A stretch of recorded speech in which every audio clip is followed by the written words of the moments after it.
Good morning बच्चों, welcome to you all in our chemistry class. और मैं हूं अतुल सिंह चौहान और आज हम इक्विलिब्रियम का लेक्चर नंबर 5 करने वाले हैं, जिसमें हम सीखेंगे कि इक्विलिब्रियम कांस्टेंट का जो एक्सप्रेशन होता है डिफरेंट रिएक्शंस के लिए वो हम कैसे लिख सकते हैं। कल हमने सीखा था कि इक्विलिब्रियम कांस्टेंट लिखते कैसे हैं। आज हमको डिफरेंट रिएक्शंस के लिए इक्विलिब्रियम कांस्टेंट का जो एक्सप्रेशन लिखना होता है वो किस तरीके से लिखते हैं, चाहे वो केसी के टर्म्स में हो चाहे केपी के टर्म्स में। तो आपको एग्जांपल्स देंगे, उनके जरिए हम सीखेंगे किस तरीके से हम केसी और केपी के एक्सप्रेशन को लिख सकते हैं। ठीक है, तो आज आपको पढ़ना है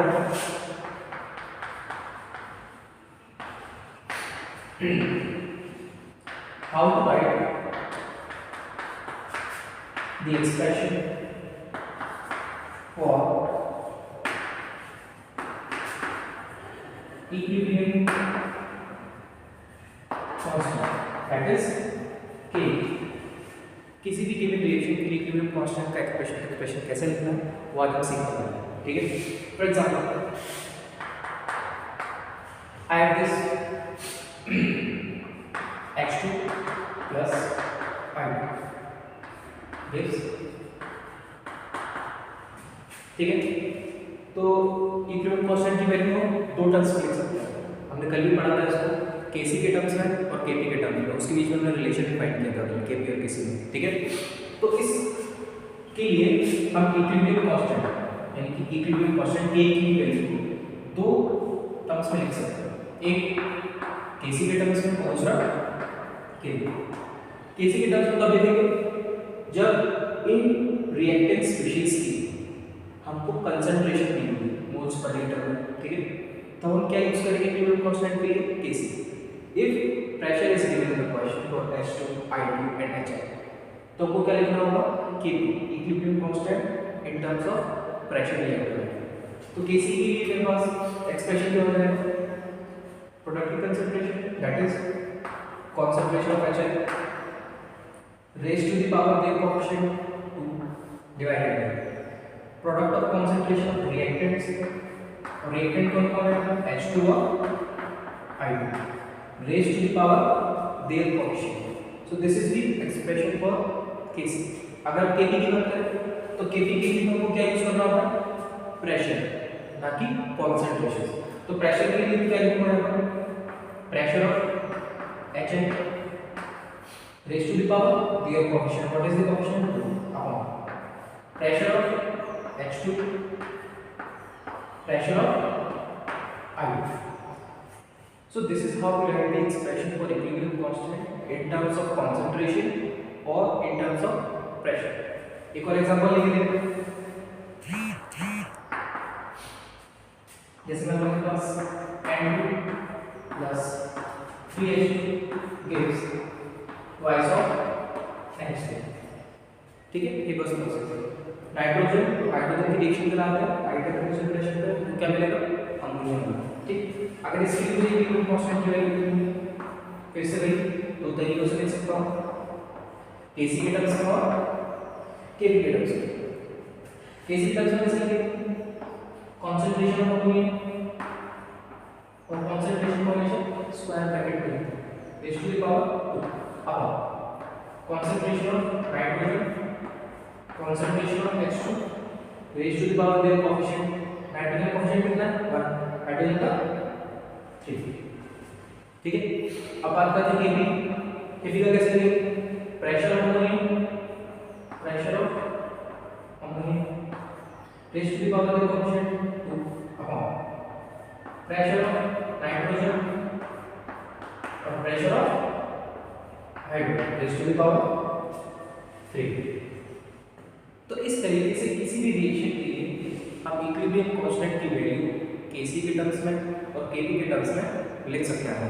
ठीक है, दो और एग्जांपल लेके देखते हैं, फिर उसके बाद हम आगे बढ़ेंगे। ठीक है,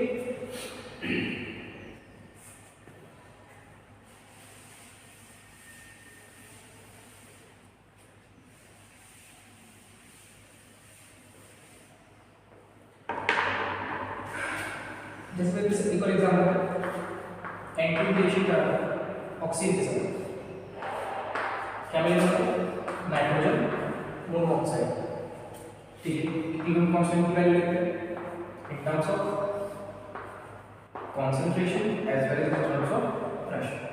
Kc terms में जैसे कि concentration of NO raised to the power 2 concentration of N2 and concentration of O2. How we write Kp here? Pressure of nitrogen monoxide raised to the power 2. Pressure of N2 and pressure of O2. ठीक है? और example देखते हैं, जैसे calcium carbonate के लिए solid है। अच्छा, इसका एग्जांपल ले लेते हैं कि मिल रहा है इक्विलिब्रियम कांस्टेंट की कैरेक्टरिस्टिक्स नहीं पढ़ेंगे, क्योंकि अगर वो नहीं पढ़ेंगे तो थोड़ा कंफ्यूजन हो जाएगा। ठीक है, तो उसके लिए हम किसी दूसरा एग्जांपल लेते हैं। दूसरा example simple carbon monoxide plus H2O is an equilibrium with carbon dioxide plus H2। ठीक है, ठीक है। Kp क्यों लिखना है? कैसे लिखेंगे? Kc के टर्म्स में और Kp के टर्म्स में। ठीक है, तो Kc के टर्म्स में कैसे लिखेंगे इसको? ये हो जाएगा concentration of CO2 और concentration of H2 raised to the power of the coefficient जो कि 1 है ऑलरेडी। अब concentration of CO, this is not W, carbon monoxide, concentration of H2।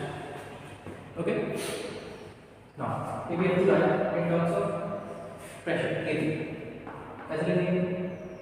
pressure of CO2 pressure of H2 upon pressure of carbon monoxide pressure of H2। ठीक है, तो हमने ये 4 example कर लिए और आई होप कि आपको इन चारों एग्जाम्पल के जरिए समझ आया होगा, आपने सीखा भी होगा कि किस तरीके से हम इक्विलिब्रियम कांस्टेंट की वैल्यू को लिख सकते हैं कंसंट्रेशन के टर्म्स में और प्रेशर के टर्म्स में। ठीक है, अब इसके बाद हम पढ़ने वाले हैं अपना बहुत ही इंपॉर्टेंट टॉपिक जो है, हमने इक्विलिब्रियम कांस्टेंट पढ़ लिया, एक्सप्रेशन कैसे लिखते हैं, कैसे निकालते हैं। अब मेन है उसका कि उनकी कैरेक्टरिस्टिक्स क्या है। इक्विलिब्रियम कांस्टेंट किस पर डिपेंड करता है, किन फैक्टर्स पर डिपेंड करता है, चेंज किसकी वजह से हो सकता है, हम ऐसा क्या चेंज करें जिससे इक्विलिब्रियम कांस्टेंट की वैल्यू चेंज हो जाए। तो हम सारी चीज़ें यहाँ पढ़ने वाले हैं कि इक्विलिब्रियम कांस्टेंट किन चीज़ों पर डिपेंड करता है, किन पर डिपेंड नहीं करता। ओके, तो जो अगला टॉपिक हम पढ़ने वाले हैं वो है characteristics of equilibrium. What are the characteristics of equilibrium. Okay, ठीक है, तो मैं इसको रब कर दूँ।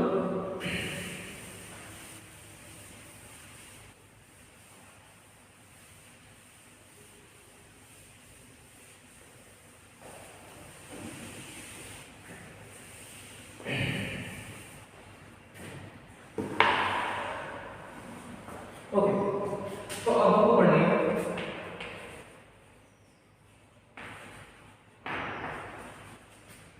Characteristics of equilibrium constant. Characteristics पढ़ लिया हमने इक्विलिब्रियम कांस्टेंट की। ठीक, तो पहली कैरेक्टरिस्टिक जो K E Q है, ये तो value of K E Q does not depend on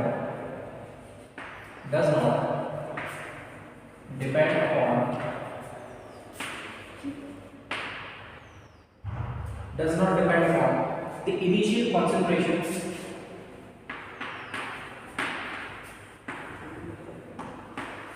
of reactants। ठीक है, तो पहली जो इम्पोर्टेंट कैरेक्टरिस्टिक है इक्विलिब्रियम कांस्टेंट की वो ये है कि जो इक्विलिब्रियम कांस्टेंट की वैल्यू है वो रिएक्टेंट की इनिशियल कंसंट्रेशन पर डिपेंड नहीं करेगी, चाहे वो रिएक्टेंट हो चाहे प्रोडक्ट हो। तो ये कह सकते हो रिएक्टेंट ऑफ प्रोडक्ट। ठीक है, चाहे प्रोडक्ट की कंसंट्रेशन कुछ भी हो इनिशियली, रिएक्टेंट की कंसंट्रेशन कुछ भी हो इनिशियली, इक्विलिब्रियम कांस्टेंट की जो वैल्यू है वो सेम रहेगी, उस पर डिपेंड नहीं करेगी। ठीक है, इसका दूसरा पार्ट हो सकता है आगे कि जो इक्विलिब्रियम कांस्टेंट की जब भी हम एक्सप्रेशन लिखते हैं, ठीक, if you have to write the expression for equilibrium constant और उस इक्विलिब्रियम कांस्टेंट के एक्सप्रेशन में कोई सॉलिड इन्वॉल्व है या कोई प्योर लिक्विड इन्वॉल्व है, for example if the expression of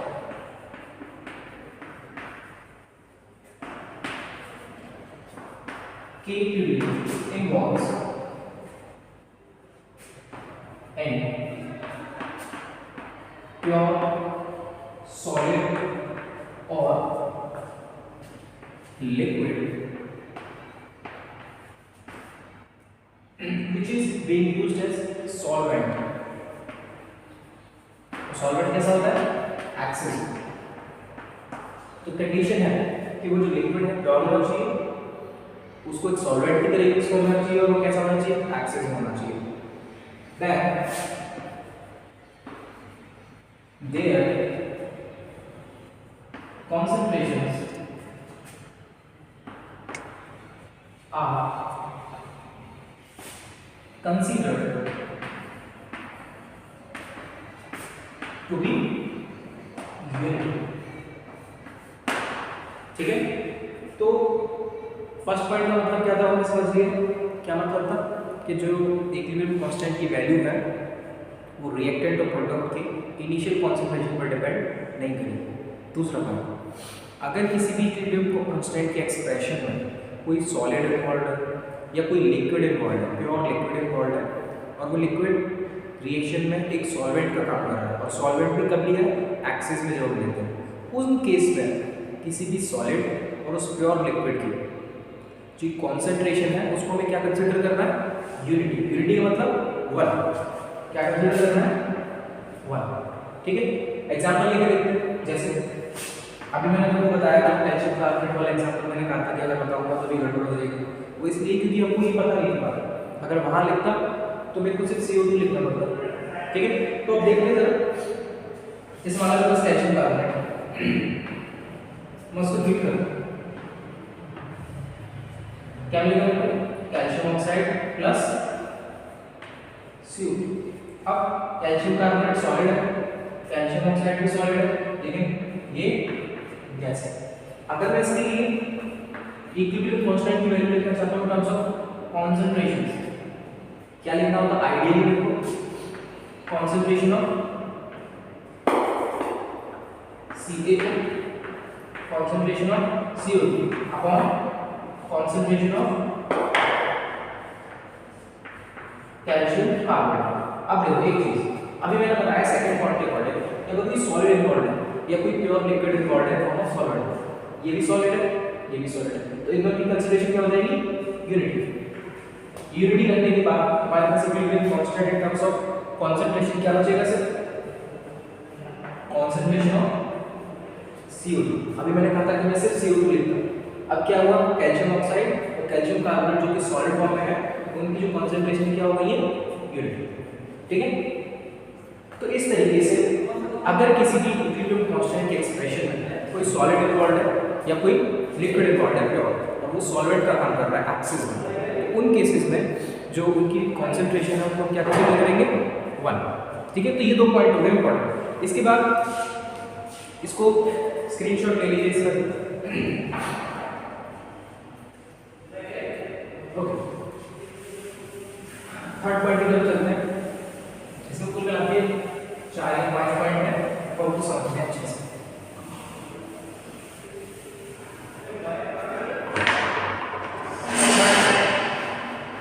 इसमें थर्ड पॉइंट हमारे पास ये कहता है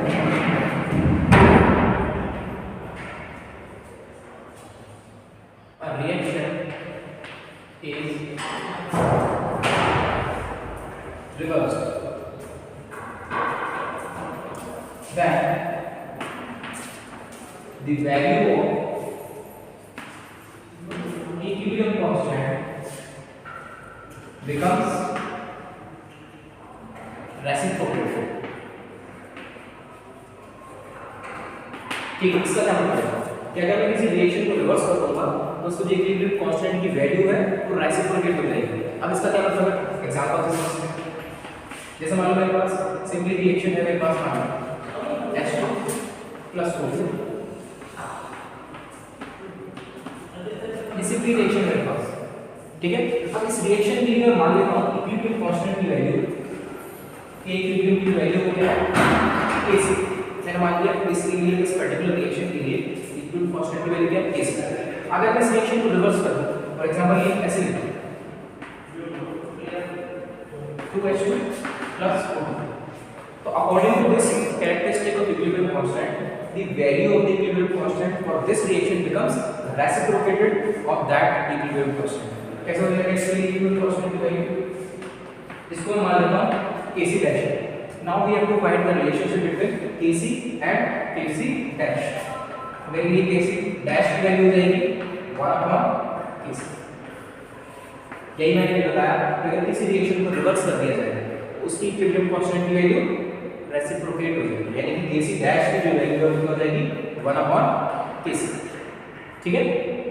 this is the third characteristic of equilibrium constant.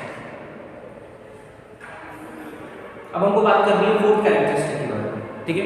तो उसको मैं रब कर रहा हूं।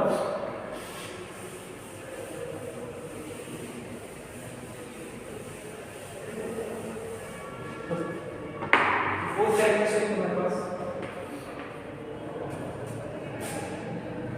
if reaction is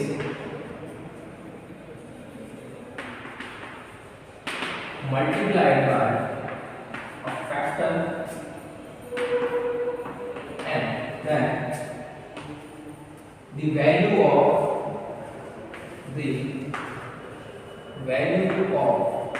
K equilibrium will be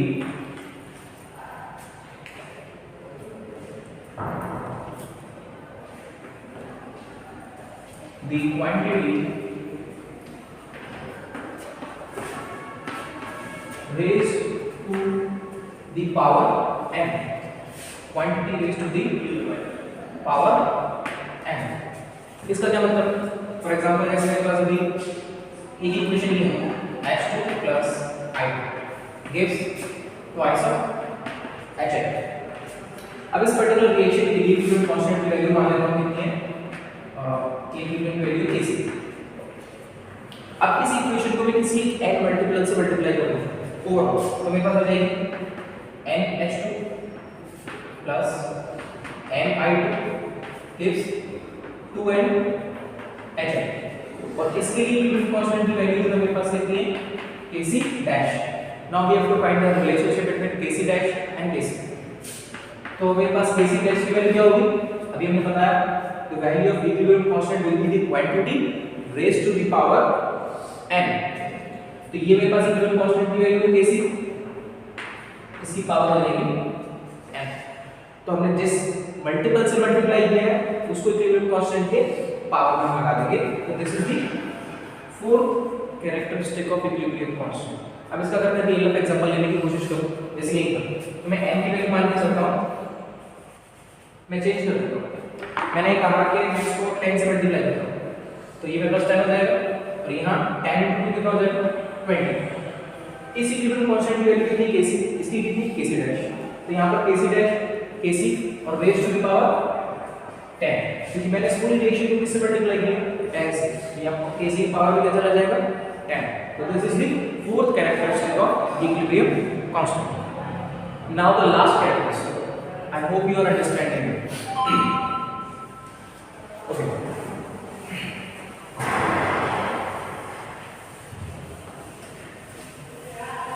the last characteristic of the equilibrium constant, if a reaction is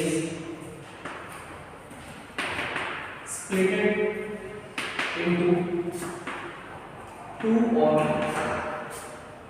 more reactions or we say steps।